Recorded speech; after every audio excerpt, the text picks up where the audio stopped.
You know that moment when you walk into a place and something feels off?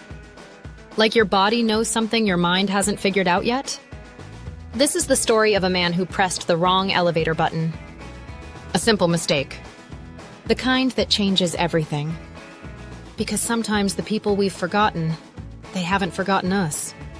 And sometimes, a single room can hold an entire life we never knew we lost. His name was James. 32 years old. He lived in a downtown apartment building, one of those massive complexes where you never see the same person twice. He'd been coming home from work. Same route. Same elevator. He was tired. On his phone. Not paying attention. The elevator doors opened on the 17th floor. He stepped out without thinking. It took him 3 steps down the hallway before he realized something was wrong. The door numbers weren't matching. He was looking for 1704. But the numbers were going backwards? Wait. Did I get off on the wrong floor?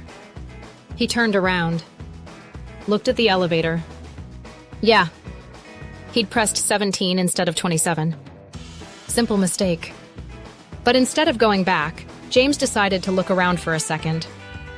The hallway looked different from his floor. Quieter.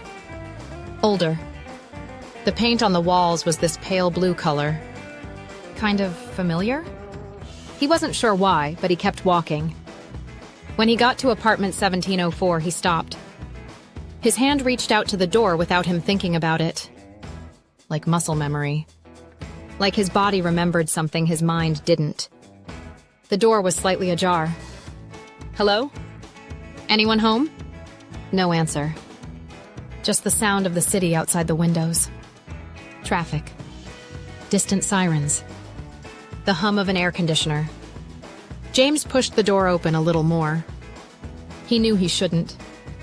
He knew this was someone else's space. But something was pulling him in. Something he couldn't name. He stepped inside. The apartment was small. Cozy. The walls were covered in photographs. At first, James didn't understand what he was looking at. Just images. Memories that weren't his. But then he stepped closer. His breath caught. There was a photo of him. But younger. Maybe 25? 26? And he was with a woman. She had dark hair. Dark eyes. She was smiling at him like she knew all his secrets. What the? I've never seen this before. Who is this? James moved from photo to photo. Him and her at the beach. Him and her at some kind of party. Him and her on what looked like a hiking trail, both of them covered in mud and laughing. They looked happy. More than happy. They looked like people in love. But James had no memory of any of it. He walked over to a side table. There was a small wooden box. Inside, he found letters. Dozens of them. His own handwriting on the envelopes. To her. Love letters.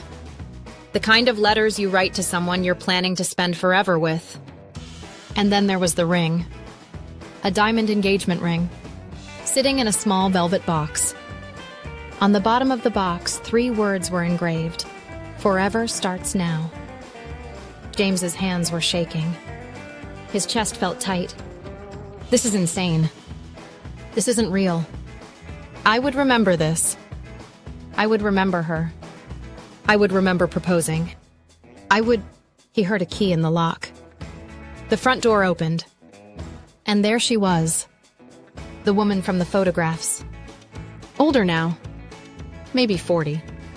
But it was definitely her. Same dark eyes. Same face. But now her eyes were red. Like she'd been crying. She froze when she saw him. For a long moment, neither of them moved. They just stared at each other across the small apartment. You came back. What? I'm sorry, I didn't mean to. I got off on the wrong floor and the door was open and It's okay. I always leave it open. Just in case. She stepped inside. Closed the door behind her. She didn't seem surprised to see him. She seemed relieved, like she'd been waiting for this moment for a very long time. Do we know each other? James. You don't remember me? Her name was Sarah, and she told James the story of their life together. How they met in college. How they fell in love. How he proposed in the rain outside a coffee shop. How they were supposed to get married the next spring. But then one night 7 years ago, James got in a car accident. A bad one. He hit his head hard. The doctors said he was lucky to be alive. When he woke up in the hospital, most of his memories were gone. Years of them. Everything from age 23 onwards seemed to have just disappeared. You didn't remember me. You didn't remember us. The doctor said it was post-traumatic amnesia. That your memories might come back. But they never did. That's not possible. I would remember something. I would remember you. You tried. God, you tried so hard. For months you tried. You'd wake up every day and hope that today was the day it would come back. That you'd remember loving me, but it never did. Sarah told him how his family had taken him away after that. To recover. To heal. She said they told him he needed to start fresh. That being around her, being in this apartment, was only making things worse because it was a constant reminder of what he'd lost. So he left. And he never came back. Your family moved you across the country. You got a new apartment. A new life. And I stayed here. In our apartment. Hoping that one day you'd remember. But I don't remember any of that. I don't remember the accident. I don't remember you. I don't remember any of it. I know. And I'm not angry anymore. I was for a long time. But I'm not. I needed to see you one more time. To know you were okay. How do you know I'd come here? How could you possibly know I didn't? But you always did. Every time something scared you. Every time you needed to remember who you were. You'd come back here. To this apartment. To us. Even when you didn't remember. James looked around the apartment. At the photos. At the letters. At the ring. And something shifted inside him. Not a memory. But a feeling. Deep in his chest. Like his body remembered even if his mind couldn't. Why are you telling me this now? Because I'm selling the apartment. This is the last day I have here. And I thought maybe you'd come back one more time. The way you always do. James looked at Sarah. Really looked at her. At the pain in her eyes. At the way she was holding herself together like she might fall apart at any second. If what you're saying is true, if we were engaged, why didn't you ever try to find me? Why didn't you reach out to my family? I did. For years. Your mother told me you didn't want contact. That you'd moved on. That I needed to let you go. And you just believed her? What choice did I have? James walked over to the window. Looked down at the city below. Cars moving. People walking. Everyone going about their lives. Everyone with their memories intact. I need to ask you something. And I need you to be honest with me. Anything. Did I seem happy? In those years before the accident? With you? Yes. James, you were so happy. We both were. Then tell me everything. Tell me who I was. Because whoever I am now, whoever I became after the accident, I don't think I'm him anymore. And Sarah did. For the next hour, she told him. About their first date. About the moment he knew he wanted to marry her. About the life they'd planned. The dreams they shared. The future that had been erased in a single moment of twisted metal and broken glass. James listened to every word. And with each story, he felt something breaking inside him. Not pain exactly, but a kind of grief for a life he'd lived, but never known he lived. When Sarah finished, James asked to see his old phone. His old wallet. anything that could prove what she was saying. She pulled out a box from the closet. Inside were his things. From before. His old driver's license. His photo from years ago. He looked so young. So hopeful. There were photos. Videos. A journal where he'd written about her. About his dreams. About forever. And then there was something else. A letter. Sealed. With his name on it in his own handwriting. James looked up from the letter. At Sarah. At her face. And he understood. In that moment, he understood everything. When did you write this? The day after the accident. I had a feeling... I don't know why. I had a feeling that even if you forgot everything else, some part of you would remember that apartment. Would remember to come back. And I did. I've been coming back. For 7 years, I've been coming back to this apartment. And I never understood why. I just felt pulled here. Even though I didn't remember you. Even though I didn't know why I was coming. What do you mean you've been coming back?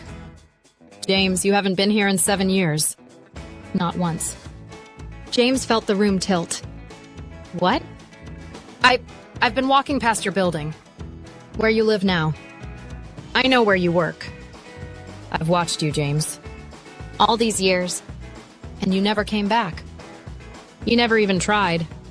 But I have these memories. Not real memories. But these feelings. These instincts. Like I've been here before. Like I know this place. You're describing déjà vu, James. Your mind is trying to make sense of what I'm telling you.